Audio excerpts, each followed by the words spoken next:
Ketika Yesus datang ke dunia, Roh Allah diam di dalam Yesus. Allah lah yang mengerjakan segala mukjizatnya di dalam diri Yesus. Sama seperti manusia lain, kita di dalam tubuh kita ini diam Roh Allah, atau kita sebut Roh Kudus. Tubuh kita ini adalah bait atau rumahnya. Nah, bila Roh Allah meninggalkan kita, kita mati.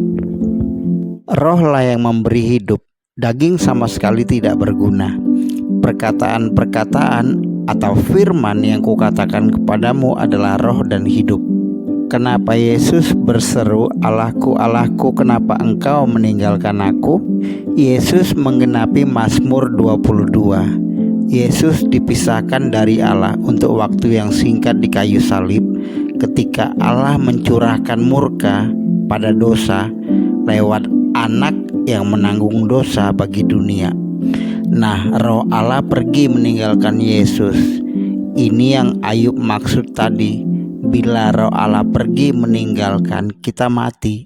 Yesus mengatakan, Roh lah yang memberi hidup, daging sama sekali tidak berguna. Perkataan-perkataan atau firman yang kukatakan kepadamu adalah roh dan hidup. Kalau Roh Allah tidak meninggalkan Yesus, maka Yesus tidak akan mati. Tapi Roh Allah meninggalkan Yesus, karena itulah tujuan akhirnya dosa ditimpakan kepada Yesus. Upah dosa adalah maut.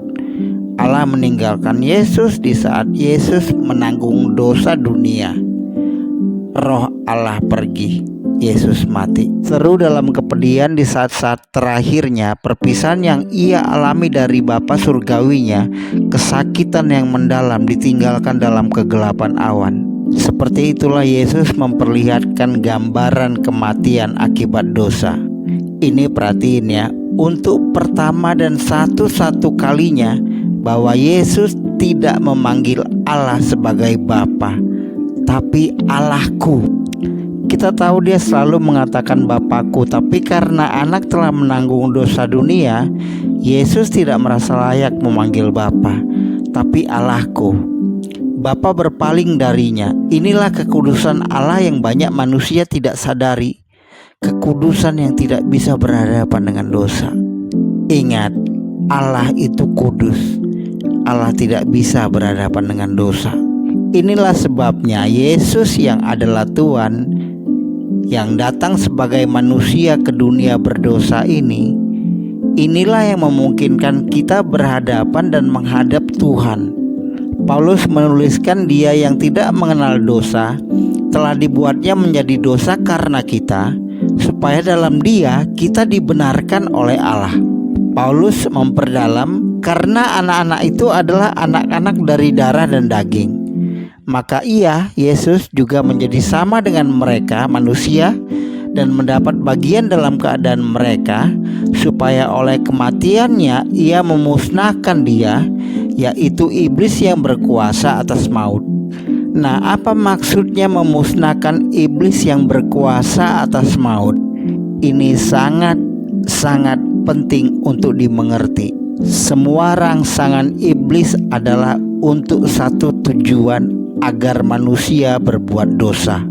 Dan bila kamu berbuat dosa, ganjarannya adalah kematian, maut. Iblis ingin menyeret semua orang jatuh dalam dosa.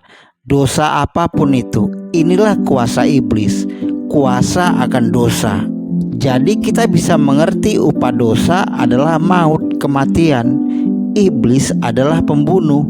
Nah, inilah juga kenapa Yesus ke kayu salib untuk mematahkan kuasa iblis. Iblis sesaat senang melihat Yesus akan mati, tapi justru dalam kematian itulah dia menawan iblis, melucuti senjata-senjata mereka, membawa mereka sebagai tawanan. Ia telah melucuti pemerintah-pemerintah dan penguasa-penguasa dan menjadikan mereka tontonan umum dalam kemenangannya atas mereka.